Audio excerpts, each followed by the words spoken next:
There is an old story told of a philosopher who asked a boatman to take him across a lake. While they were crossing, he asked him if he had ever studied philosophy, to which the boatman said he had not. "Ah, then you have lost half a life," the philosopher said. While they were still crossing, a storm came up and the boat began to sink. The boatman asked the philosopher if he could swim, to which he replied that he could not.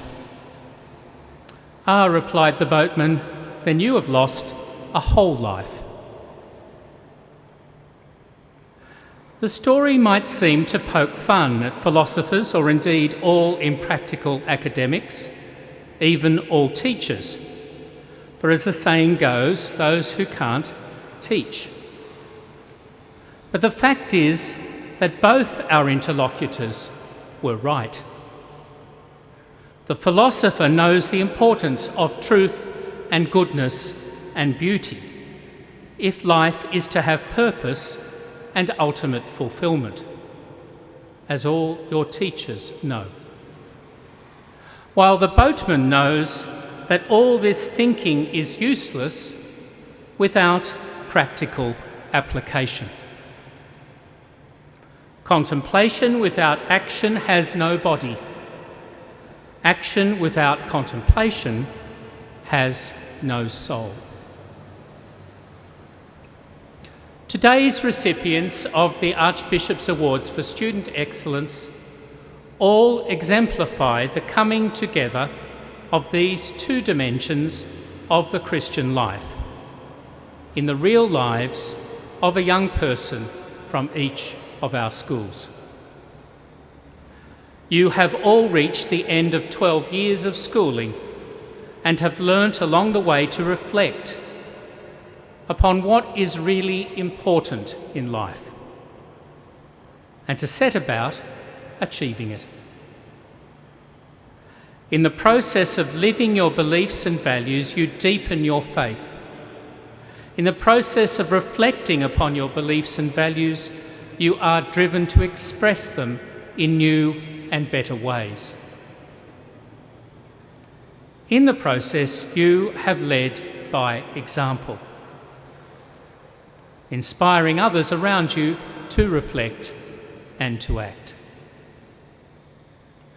During our award ceremony this morning, I was inspired to hear of young people who have led their school or parish community in prayer and service, acting as sacristans, servers, extraordinary ministers of Holy Communion, readers, music ministers, or leaders of children's liturgy, leading retreats and sacramental programs, volunteering as catechists, taking part in the St Vincent de Paul food vans, or other social justice and social service programs assisting Indigenous youth, refugees, women, the homeless, the elderly, or the disabled, participating in immersion experiences in the Third World, or giving witness right here at home. In your impressive list of achievements, I'm convinced that you have neither lost half a life nor a whole life, but have been living about 1.5 lives each. Of course, you have been encouraged in all this by your school leaders, teachers, and fellow students. If they did not value such things, it would be hard to sustain doing them yourselves. But mention should be made here of the particular contribution of your parents and siblings. Contribution they have made to fostering your beliefs and values, encouraging you to deepen your faith and express it in genuine concern for others. I'm very confident that they look at you with enormous pride today, knowing there is so much more to life and to education than academic results alone. So on your behalf, I'd like to thank the mums and dads for all they've done in encouraging our young people to develop a deep sense of commitment to God and others. My young friends, though this award is a recognition of great achievement, it's also an encouragement for the future. You are at a turning point in your lives. You've spent the majority of your years so far in school, preparing for your coming of age and the next stage in your lives.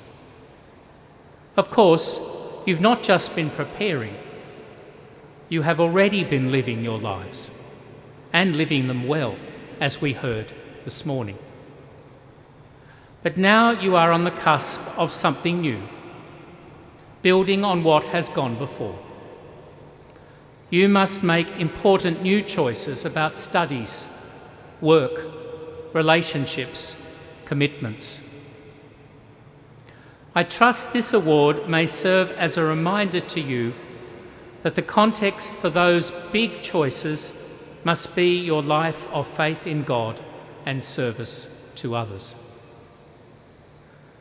The good things you have done that we honour this day, the good things for which our Catholic schools exist, and that is the mission of those schools, must not be mere experiences or lines on a curriculum vitae. They are the stuff of character and promise. We look forward to seeing many of you as our new philosopher boatman, or some modern equivalent, giving the lead in our church and our community in the years ahead. Our Lady, Help of Christians, born this day, pray for us.